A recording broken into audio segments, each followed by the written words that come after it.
अस्सलाम वालेकुम नादरीन, आप YouTube चैनल देख रहे हैं। मैं इमरान खान हूं। नादरीन, ये सबसे बड़ी खबर है और बहुत इंपॉर्टेंट खबर है। अभी थोड़ी देर पहले ये अमरीकी अखबारात के अंदर छपी है और ये एक बड़ी डेवलपमेंट है। इसका दुनिया पे असर पड़ेगा क्योंकि इससे पहले जब भी ऐसा हुआ अमेरिका ने कुछ ना कुछ बड़ा किया है।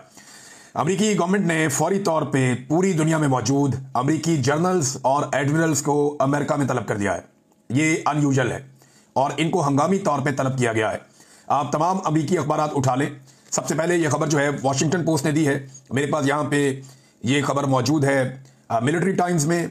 दीगर बहुत सारे जो अमरीकी अखबारात हैं, जरीदे हैं, उन सब के अंदर ये खबर छप चुकी है कि अमेरिका ने इमीडिएटली अपने 800 जर्नल्स और एडमिरल्स को, ये लगभग 800 से ज्यादा हैं मिलिट्री जर्नल्स और एडमिरल्स जो पूरी दुनिया के अंदर फैले हुए हैं। ये दुनिया के दर्जनों ममालिक में अलग अलग टाइम जोन्स के अंदर ये लोग बैठे हुए हैं। एशिया में है, अफ्रीका में है, यूरोप में है, जहां जहां दुनिया में बैठे हुए हैं।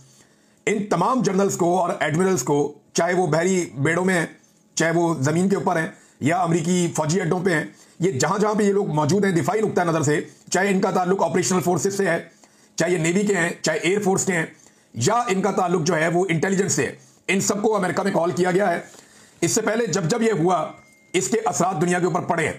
मैं थोड़ा सा आपको याद दिला देता हूं ताकि, क्योंकि हमारी याददाश्त जो है वो इतनी अच्छी नहीं है। मैं आपको याद दिलाता हूं कि माजी में जब ये हुआ तो फिर क्या हुआ। ये माजी करीब की बात बताता हूं। ये जनाब जितने भी जनरल्स हैं और एडमिरल्स हैं, इनको हंगामी तौर पे बुलाया गया। ये आम बात नहीं है। माजी में ये 3 मरतबा हमें जो करीबी तारीख है वो ये बताती है।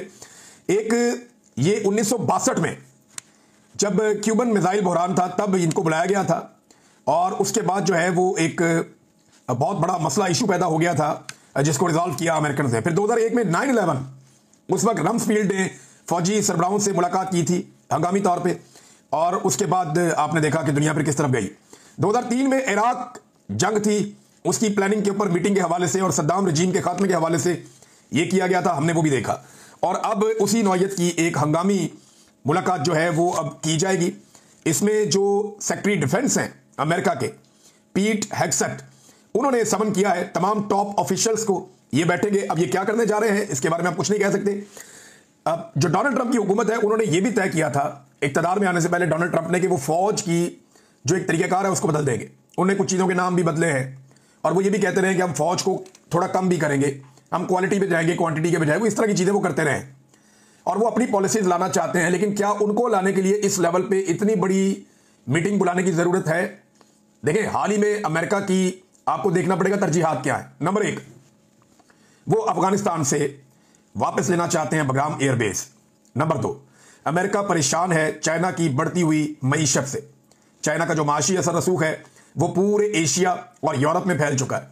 अफ्रीका के मिनरल्स के ऊपर चाइना कंट्रोल करता है बहुत बड़े पैमाने पे।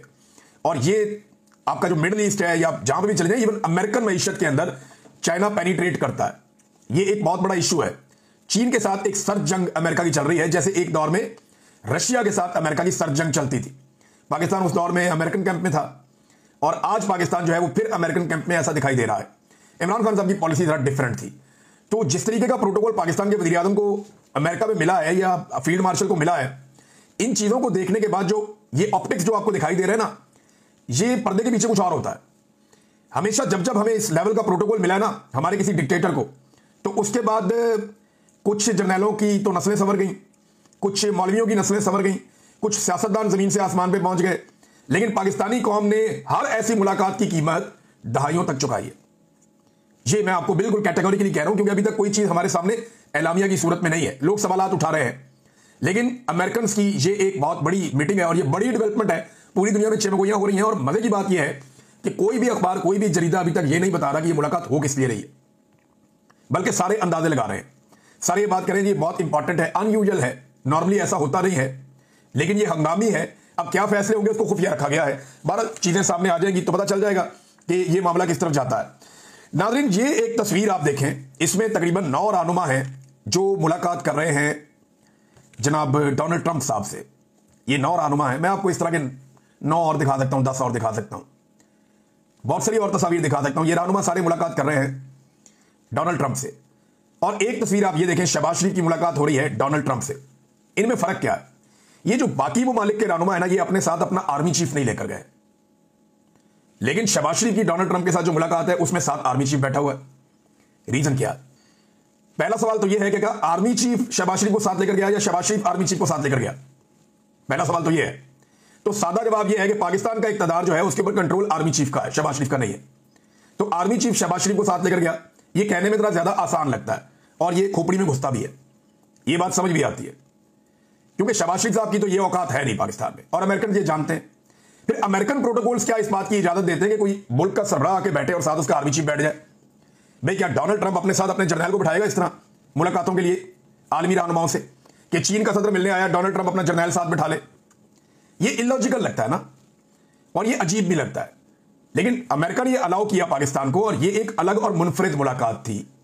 इससे पहले जब जब डिक्टेटर मिले अमेरिकन को, उन्हें प्रोटोकॉल मिले, तो उसकी कीमत पाकिस्तान ने चुकाई। ये मैंने आपको पहले बता दिया। अब ये प्रोटोकॉल इसकी कीमतों में देनी पड़ेगी। पहले हम सर जंग में अमेरिका के साथ थे, कीमत हमने चुकाई। अफगान वॉर में, दहशतगर्दी के खिलाफ जंग में, और न जाने किन किन चीजों का हम हिस्सा बने माजी में। लोग तो अमीर हो गए, एलीट, जर्नैल, मौलवी, सियासतदान, और अवाम ने दहाइयों तक कीमत चुकाई और आज तक कीमत चुका रहे हैं इन चीजों की। अब अमेरिका को पाकिस्तान से चाहिए क्या? यह है सबसे इंपॉर्टेंट सवाल। यह सारे लोग जानना चाहते हैं। बल्कि शीनी मदारी साहबा ने अभी एक ट्वीट किया, और ये जो खारजी मामला हैं उनके ऊपर इनकी काफी ग्रिप भी है। तो वो ये कहती हैं कि उन्होंने भी वही सवाल उठाया, ये जो खातून वफद के साथ गई हैं, इस सवाल से उन्होंने भी सवाल उठाया कि भाई ये क्या चल रहा है, कौन लेकर गया है, हुकूमत इसके ऊपर जवाब दे। क्या आप अब्राहम अकॉर्ड पे दस्तखत करने जा रहे हैं? क्या आप इसराइल को तस्लीम करने जा रहे हैं? तो देखिए, मेरी इंफॉर्मेशन के मुताबिक, और मैं ये पहली दफा नहीं कह रहा, आसिम मुनीर साहब की मुलाकात पहले डोनाल्ड ट्रंप से नहीं हुई थी, मैं तब भी यही कह रहा था। और जनरल बाजवा के दौर से हम ये बता रहे हैं कि जनाब पाकिस्तान की एस्टेब्लिशमेंट ने इसराइल को लेकर अपनी पॉलिसी तब्दील कर दी है। और वो आपने ग्राउंड पे ऐसे देखा कि जब भी कोई निकलता है इसराइल के खिलाफ एहतजाज करने के लिए, तो पाकिस्तान की हुकूमत उसको मारती है। थानेदार आके मारते हैं, गिरफ्तार कर लेते हैं, जेलों में डाल देते हैं, खवातीन को और बच्चों को भी गिरफ्तार कर लेते हैं। आप इसराइल के खिलाफ पाकिस्तान में मुजाहरा नहीं कर सकते। पूरी दुनिया में होता है, मगरबी मुमालिक में होता है, पाकिस्तान में नहीं हो सकता। तो ये पॉलिसी बदल गई थी। जनरल बाजवा ये चाहते थे कि इसराइल के बारे में हम किसी फैसले पे पहुंचे, और ये कोई भी जर्नैल ये चाहेगा कि ये फैसला उसके दौर में हो जाए, ताकि मलबा तो गिरेगा पॉलिटिशियंस पे, और वो जर्नैल का अमेरिकी तारीख में नाम लिखा जाएगा और उसकी नस्लें संवर जाएंगी। तो अब आसिम मुनीर साहब के दौर में क्या ये हो जाएगा? प्रैक्टिकली तो शायद हमें ऐसा लगता है हमने अपनी पॉलिसी बदल दी है, लेकिन मेरी दानिश में या मेरी समझ के मुताबिक अनाउंस होना बाकी है सिर्फ। बाकी प्रैक्टिकली हमने अपनी चीजें जो है, ये बैठ गया, आपको जो मर्जी जज्बाती तकरीरें करेंगे, जनाब जेरूशलम में घुस जाएंगे, ये करेंगे, वो करेंगे, लाल टोपी जो मर्जी बोले आपको। लेकिन अब कहानी कोई और है, अब बात किसी और तरफ चली गई। क्या सऊदीया इसराइल से लड़ना चाहता है? नहीं लड़ना चाहता। उन्हें प्रोटेक्शन चाहिए, लेकिन लड़ना नहीं चाहता। पहले वो अमेरिकन से प्रोटेक्शन लेते थे लंबे अरसे तक, जो खाना काबा और मस्जिद नबी की हिफाजत की जिम्मेदारी थी वो अमेरिकन के पास थी। अब वो पाकिस्तानियों और अमेरिकन के पास है, क्योंकि पाकिस्तानी जो है वो सस्ते पड़ते हैं, अमेरिकन बहुत महंगे पड़ते हैं। साफ बात ये है ना, बिला वजह बात को इधर उधर घुमाने की जरूरत ही नहीं है, सादी सादी बात है। और अमेरिकन इसके ऊपर राजी है। मुमकिन ही नहीं है कि अमेरिका की और इसराइल की मर्जी के बगैर, और ये मैं नहीं कह रहा, बहुत सारे लोग लगातार लिख रहे हैं कि अमेरिका और इसराइल की मर्जी के बगैर पाकिस्तान और सऊदी अरब मुआहदा नहीं कर सकते, खासतौर पर अमेरिका की मर्जी के बगैर। अब अमेरिका को चाहिए क्या? देखिए, अफगानिस्तान में उसके इंटरेस्ट है, और डोनाल्ड ट्रंप एक अग्रेसिव मूड में लगते हैं, और पाकिस्तान को वो प्रोटोकॉल मिल रहा है जो और दुनिया में किसी को ऐसे नहीं मिल रहा। इसका मतलब है इस खित्ते में अमेरिका कोई ना कोई एडवेंचर आने वाले वक्त में करेगा या करवाएगा।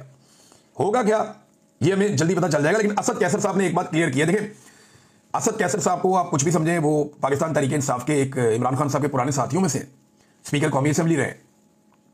लेकिन एक बात मैं जानता हूं कि असद कैसर साहब के अफगानिस्तान में ताल्लुकात अच्छे हैं। अफगानिस्तान की हुकूमत पाकिस्तान में जिन लोगों के साथ बातचीत करने में दिलचस्पी रखती है, वो मौलाना फजलुर रहमान नहीं है, वो बिलावल जरदारी नहीं है, वो ना तो शहबाज शरीफ है। हाँ, यहां पे कुछ लोग ऐसे हैं पीएमएलएन में जिनसे अफगान हुकूमत बात कर सकती है। इसी तरह पीटीआई के अंदर जिन लोगों के साथ अफगान हुकूमत बहुत कंफर्टेबल हो जाएगी, उनमें एक असद कैसर है। अब असद कैसर के पास जरूर कोई इंफॉर्मेशन है, क्योंकि उन्होंने 27 तारीख के जलसे के हवाले से बात करते हुए इस मामले को छेड़ा है। असद कैसर कहते हैं, और यह बात उन्होंने वाजे की है, कि अफगानिस्तान पर जंग मुसल्लत नहीं करने देंगे, किसी सूरत खून खराबा नहीं होने देंगे। अगर कोई अफगानिस्तान से जंग शुरू करने जा रहा है तो हम सियासी जमातें और अवाम इस जंग में शामिल नहीं होंगे। ये बहुत इंपॉर्टेंट है। इसका मतलब है अफगानिस्तान के पास ये इंफॉर्मेशन है कि उनके ऊपर जंग मुसल्लत की जा सकती है, और इस मरतबा पाकिस्तान को इन्वॉल्व भी किया जा सकता है। और इमरान खान साहब जेल से बैठकर बार बार खबरदार कर रहे हैं कि अफगानिस्तान के साथ बात करो, किसी लड़ाई में उनके साथ ना जाओ, किसी जंग का हिस्सा ना बनो। हमारा मफाद इसमें कि हम अफगानिस्तान के साथ बातचीत करें। तो क्या अब अमेरिका एक नया मॉडल बना के अफगानिस्तान में दखलंदाजी करने जा रहा है? तो असद कैसर साहब ने कैटेगोरिकली ये कह दिया बगैर किसी का नाम लिए। नाज़रीन, पाकिस्तान तहरीक इंसाफ की इस वक्त जो सारी तवज्जो है वो 27 तारीख के जलसे पर है और उसकी तैयारियां की जा रही हैं धड़ाधड़। हम इसके ऊपर एक लाइव ट्रांसमिशन भी करेंगे। मैं साबिर शाकिर भाई, सदीक जान और ये मकबूल जान साहब, समी इब्राहिम साहब, हारून रशीद साहब, समीना पाशा साहिबा होंगी, हम सरीक आदमी साहब को कहेंगे, हमारे साथ अमीर अब्बास साहब होंगे, कुछ पॉलिटिकल लोग उनको भी हम साथ शामिल करेंगे, कुछ और दीगर नाम अगर मैं भूल गया हूँ माजरत चाहता हूँ, जो पॉलिटिकल एनालिसिस करते हैं पाकिस्तान में लोग, उनको भी हम शामिल करेंगे। तो ये ट्रांसमिशन हम जलसे के बारे में करेंगे, क्योंकि आपको कोई टीवी चैनल तो दिखाएगा नहीं। जब टीवी चैनल नहीं दिखाएंगे तो हम अपने चैनल्स पे आपको एक ट्रांसमिशन करके सोशल मीडिया के ऊपर आपके पास लिंक अवेलेबल होंगे, आप वहां पे जाके उसको बराह रास्त देख सकते हैं। जिन आवाज़ों को बंद किया गया है वो आवाज़ें मिलकर जिस पॉलिटिकल पार्टी की आवाज़ों को बंद किया गया है वो आवाज़ आप सबको हम सुनवा देंगे। अब नाज़रीन, पाकिस्तान तहरीक इंसाफ की सारी तवज्जो इस पे है और अच्छी बात यह है कि जो आइडिया एक सामने आया था कि जलसागाह में शोहदा की तस्वीर लगाई जाएं, तो वो शोहदा की तस्वीर के जो है बड़े बड़े होर्डिंग्स जलसागाह में लगा दिए गए हैं। इमरान खान साहब का इस हवाले से एक स्टेटमेंट भी आया है। ये स्टेटमेंट मैं आपके सामने रख देता हूँ। ये एक मुख्तसर स्टेटमेंट है उनका। उन्होंने कहा कि 27 सितंबर को पेशावर जलसा जमहूरियत की बहाली और कानून की बालादस्ती के साथ साथ खैबर पख्तूनख्वा के अमन और इंसानी हुकूक की तकरीम बहाल करने के लिए होगा। मैं कैदोबंद की सऊबतें इसलिए झेल रहा हूं ताकि मेरी कौम को हकीकी आज़ादी मिल सके। मुल्क भर से शहरी हफ्ते के दिन पेशावर जलसे में शिरकत करें और जुल्म के खिलाफ ऐलान बगावत करें। ये इमरान खान साहब का अडियाला जेल से पैगाम आया है 27 तारीख के जलसे के हवाले से। और क्योंकि अब पाकिस्तान तहरीक इंसाफ भी जो है वो उन्होंने अगला गियर लगा दिया है और वो एक नई तहरीक के अंदर शामिल हो गए हैं। देखें, ये जो महीना शुरू होता है ना अक्टूबर का, तो यहाँ से तहरीकें शुरू होती हैं। वैसे तो अगस्त के अंदर मोमेंटम बनना शुरू होता है, सितंबर के महीने में होता है, और फिर अक्टूबर, नवंबर, दिसंबर, जनवरी, फरवरी, मार्च, अप्रैल, ये 6-6.5 महीने जो होते हैं ये तहरीकों के महीने हैं पाकिस्तान में। और इमरान खान साहब जैसा बंदा जो अवाम की बहुत सारी सपोर्ट इस वक्त रखता है, यानी ऐसी सपोर्ट तो हमने माजी में किसी के साथ नहीं देखी, इतनी सारी सपोर्ट के साथ इमरान खान जैसा एक पॉलिटिकल फिगर, क्या वो आराम से बैठेगा या बैठने देगा? तो ऐसा नहीं लगता कि अगले 6 महीने में इमरान खान साहब इन्हें सुख का सांस लेने देंगे। एक जाली खबर चलवाई गई क्योंकि हुकूमत अब चीजों को कंट्रोल कर नहीं पा रही, एस्टेब्लिशमेंट के भी हाथ पांव फूले हुए हैं। तो ये हेडलाइन मैंने देखी और जियो के ऊपर चल रही थी, जनाब कि अवामी एक्शन कमेटी कश्मीर से मुज़ाकरात कामयाब हो गए और उनके मुतालबात कोई हो गए और ये वो मामला और एहतजाज खत्म हो गया। नहीं जी, झूठी खबर है। अवामी एक्शन कमेटी के साथियों से रब्ता हुआ थ्रू एक जर्नलिस्ट, उन्होंने भी मुझे बताया, और उसके अलावा उन्होंने कुछ जगह पे खड़े होकर बाकायदा प्रेस कॉन्फ्रेंसेस की और चौकों में आकर ऐलान किया कि हमारा हुकूमत के साथ एक भी मुतालबे के ऊपर या एक भी चीज के ऊपर मुज़ाकरात कामयाब नहीं हुए। हुकूमत धोखा दे रही है, जाली खबरें चला रही है, हम अपने एहतजाज के ऊपर कायम है और 29 तारीख से अवामी एक्शन कमेटी कश्मीर अपना एहतजाज जरूर करेगी। ये हुकूमती प्रोपेगेंडा है और ये झूठी खबर है, आप इसके ऊपर कान ना धरें। तो पाकिस्तान का मीडिया जो है वो ऐसा लगता है कि अब खबरें देने की बजाय एस्टेब्लिशमेंट की प्रॉक्सी के तौर पे काम कर रहा है। पहले भी हम एस्टेब्लिशमेंट की बात मान लेते थे मीडिया वाले, लेकिन कोई जायज बात मान लेते थे। अब तो जायज और नाजायज सारी बातें मीडिया को माननी पड़ती हैं और प्रोपेगेंडे का हिस्सा बनना पड़ता है, जिसका हिस्सा नहीं बनना चाहिए। अवाम की तवज्जो हटाने के लिए इनकी कार्रवाइयां आप चेक करें कि पीपल्स पार्टी और नून लीग ने नूरा कुश्ती शुरू कर दी है।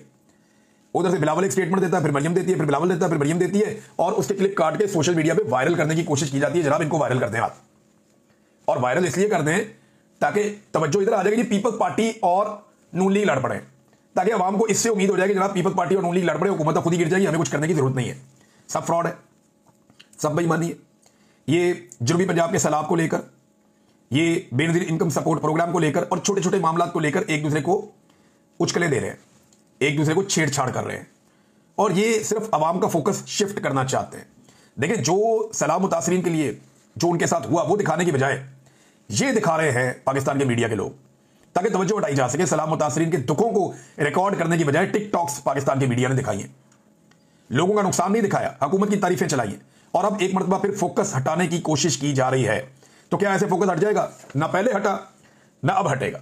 नाज़रीन, जस्टिस जहांगीरी साहब के खिलाफ जो है वो उनकी डिग्री मनसूख कर दी गई है यूनिवर्सिटी की जानिब से, और कराची के अंदर भी जो हाई कोर्ट है उन्होंने वो केस फारिग कर दिया। अब जो डिग्री मनसूख की गई यूनिवर्सिटी की जानिब से, एक तो मोटी खोपड़ी को बात समझ नहीं आती, भाई जो डिग्री जाली है वो तो कभी जारी नहीं हुई, और जो चीज जारी ना हो उसको मनसूख कैसे किया जा सकता है ना सवाल पूछने वाला। एक तरफ बोलते हैं कि डिग्री जाली है, तो ठीक है, अब जब जाली है तो उसको मनसूख कैसे किया जा सकता है, सवाल यह पैदा होता है। जो चीज जारी नहीं हुई, आपने दी नहीं, तो फिर मनसूख आप कैसे कर सकते हैं? मोटी खोपड़ी है ना, बात दिमाग में घुसती नहीं है। वो ये कह रहे हैं जनाब के इनकी डिग्री फारिग कर दी गई है और इसके अंदर जो हवाला दिया गया है वो सिंडिकेट मीटिंग का दिया गया जो पिछले साल अगस्त में हुई थी। लेकिन आपको याद है उस मीटिंग के बाद एक प्रोफेसर साहब जो सिंडिकेट के मेंबर थे, रियाज अहमद साहब, वो गिरफ्तार भी हुए थे, उनके ऊपर दबाव भी डाला गया था, उन्होंने बताया भी था। ये उसी मीटिंग का हवाला देकर डिग्री मनसूख कर दी गई है। अच्छा, ये पहली दफा नहीं हुआ। जो एक जज साहब थे ना, गुलाम सफदर शाह साहब, ये नाम आपने याद रखना है। एक जज हुआ करते थे पाकिस्तान में, गुलाम सफदर शाह। ये उस बेंच का हिस्सा थे जिस बेंच ने फैसला दिया जुल्फिकार अली भुट्टो की फांसी का।